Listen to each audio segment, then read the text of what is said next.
Welcome to Gracefully Graying. I am your host, Attorney Henry Gornbein.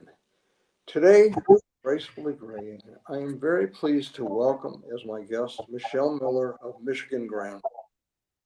Michelle, welcome. Oh, thank you, Henry. First of all, I want you to tell us about your background. So I have a pretty unique background to be working with seniors. I studied engineering and I did that for a while. I spent some time in the pharmaceutical industry, but eventually my family had a situation that many families face, and that is we needed to help care for grandma. So my entire family helped support my aunt and uncle who moved my grandma into their home. And I was part of that caregiving team for about 6 months or so. And then I was eventually recruited to work in the senior living industry. So I had the opportunity of working in about a dozen different types of senior living communities: independent living, assisted living, memory care. I spent a year working in hospice, so I got to know nursing homes and group homes. And it was about 5 years ago that I decided to open my own business called Michigan G.R.and.M.A, where I can help families navigate senior living. Michelle, what prompted you to start Michigan G.R.and.M.A? So, as I mentioned, I worked in the industry. I worked inside independent livings, assisted livings, memory cares. And what I found was that there was a very small percentage of people that would come on tours or come and meet with me that I could actually help. And so many families were left without really any direction and support. And I felt like they really needed a consultant, a guide, if you will, to help them know how to navigate and find the solution faster. Michelle, tell us about dementia care. Well, effective dementia care should enhance the quality of life, not just for the person that lives with dementia, but also all of the people that love and care and support that person around them. So at minimum, including family, friends.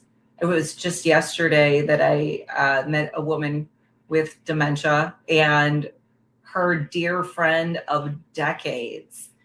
They were hanging out together and she lit up to see her good friend coming to visit. So family, friends, and healthcare professional, doctors at minimum, but realizing that there's other support out there. The Alzheimer's organization does lots to help support families with support groups and all sorts of education.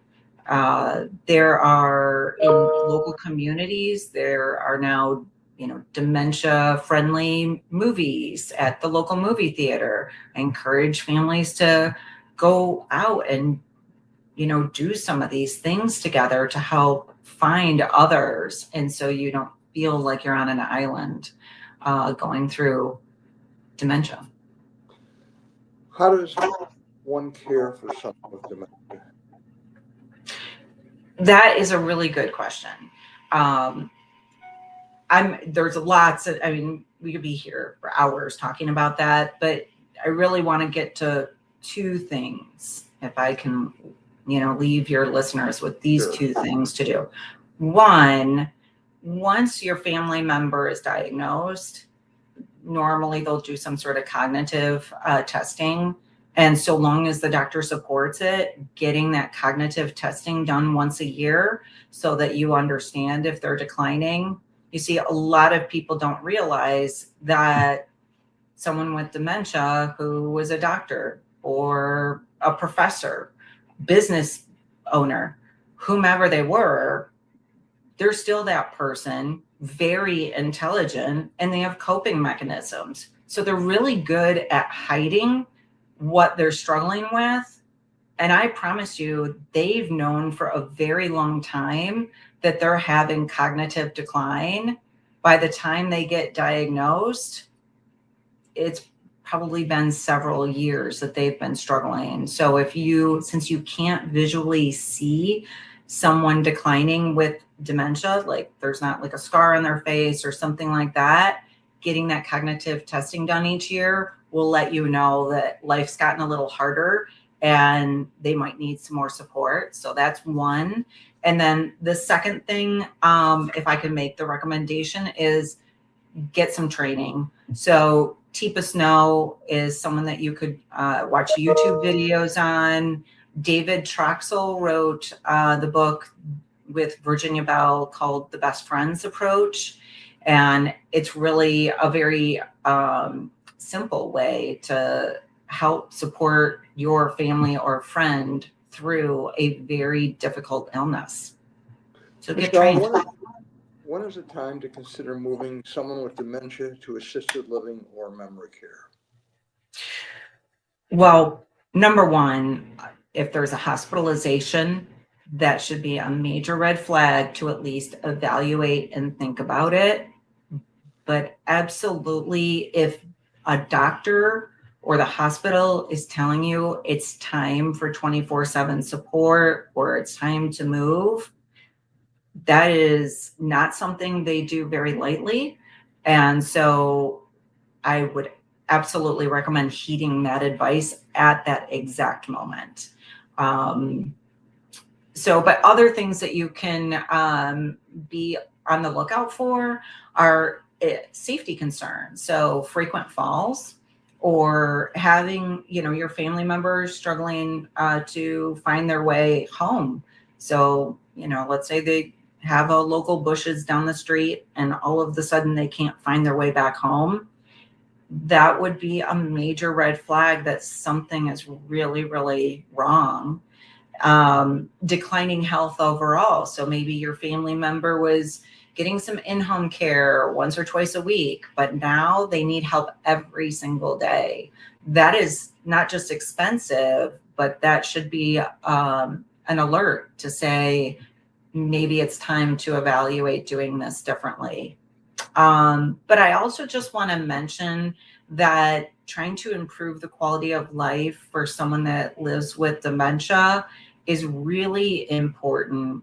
And so there can be a need for specialized care. And that is the reason assisted livings and memory cares, that they're there to also not just provide the care, but also improve quality of life.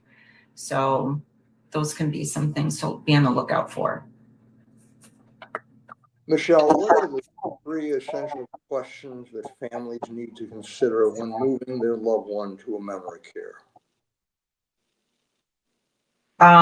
So the absolute most basic would be understanding the finances, understanding what kind of care support someone needs, and then the location. So location's usually the easiest. Trying to understand your family members' finances can be a struggle. So potentially reaching out to their, financial advisor or sitting down with them and going through the finances and then talking to someone about the expense involved with moving or getting in-home care so that you can make appropriate plans. But understanding what kind of care support someone needs, I really recommend getting a professional involved, whether that's a medical professional or someone that does what I do, where we can come in, I do a free assessment and can give really a blueprint of this is the kind of care and support your family member needs right now, and then explore options for how to accomplish that. And, one thing that's critical, it seems, costs, and I'm fairly familiar, and I think the costs can range anywhere from $4,000 or $5,000 a month to well over $10,000 a month. Is that correct, Michelle? Yes. Yeah, you got it really close.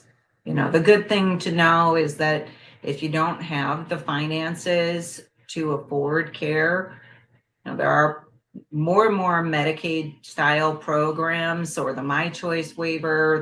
There are more and more programs to afford care. These are important points. You've covered a fair amount of territory. Let me ask you, what do you find most rewarding about your work? And it's hard. I mean, I'm sure a lot of it's rewarding because you're helping people make difficult decisions in their lives and help people in transitioning from one phase of life or living to another. But what do you find most rewarding? It has to be the people. I mean, the people, that is the reason why I stayed in this industry. I meet the most interesting people. And, I have to say, part of it was how I was raised in a multi-generational family that absolutely respected seniors, right? We were always taught that growing up, but we not only were taught to respect them. In my family, we were taught to laugh with them and be silly with them. And so it's fun. It could be fun. Yes, it's stressful, but if you don't dance in the rain, you have to dance through the storms of life, right? If you don't dance in the rain, then every day is miserable. It was about a week ago that I think I met the youngest 80-something-year-old female I've ever met in a hospital. So I was peeking through the window and I see someone doing leg lifts in the hospital bed. And I mean, it was a shocking sight. I went in and this adorable woman was showing me that she could do the limbo, like literally bend her body almost completely backwards to the point where I was like, no, please don't do that. If you fall while I'm in here, that'll be really bad. But yeah, she was struggling a little bit cognitively, and the doctors were giving her the advice. She was her own decision maker to move to an assisted living. And she had it in her head, no, I want to go to a regular apartment. I want to move in with my family members. And she had a whole plan about her, but, the doctors were really encouraging her. And, she had several hospitalizations. And so, it kind of came down to not like she was forced into making this decision, but had she made the decision to move to just a regular independent apartment and then have more hospitalizations, well, at some point in time, the doctors are going to say, maybe we need to get you a guardian to make safe decisions because you can't. And so it was really wonderful with her. We met several times and spent a long time together going through her options, which included, yeah, you can go get a regular apartment if that's what you want to do. This is what doctors are advising. And so eventually I was able to answer all of her questions and get her more comfortable with the idea of at least attempting and trying to go to an assisted living. And I mean, it doesn't get old to see someone that is, I'm going to get emotional here, someone that's lived on the planet for over 80 years and has probably experienced lots of scary things, but this is terrifying. And then I can provide her some peace and comfort through this. I love it. It shows. Clearly, you have a very important job. What reminds me, my stepmother at 97 went to Antarctica. Okay. And she was still sharp until she passed away at 100. Wow. She was still driving until about 98 or 99. Used to teach and play bridge regularly until 98 or 99. Those are good genes. Yeah. And so, yes, everyone has a story to tell. What frustrations do you find about your work?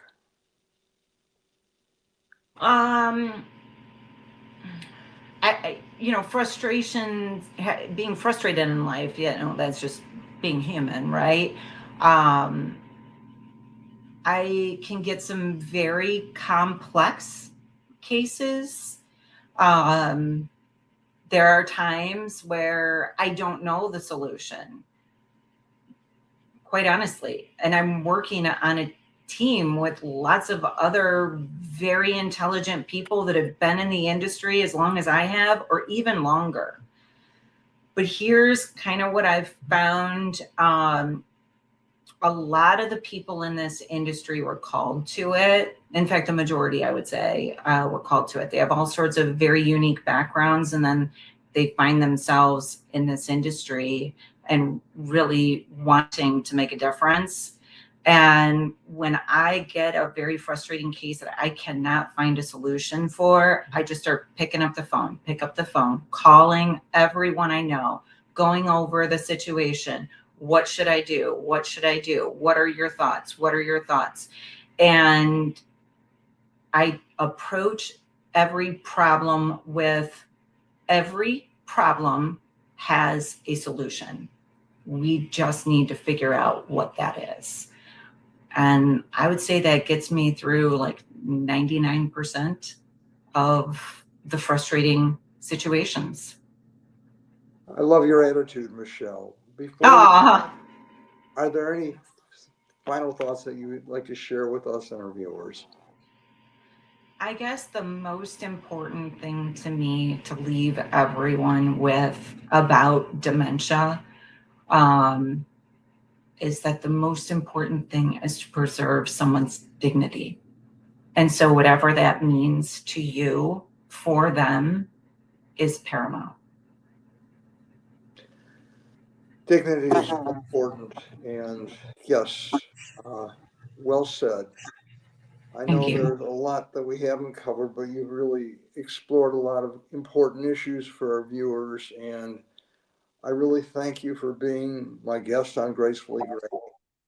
I want to thank our viewers for watching Gracefully Graying, and of course, I want to thank our sponsors and Blue Cable for making Gracefully Gray.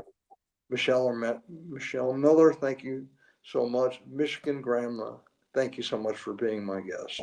Yeah, thank you so much, Henry. I really appreciate this too.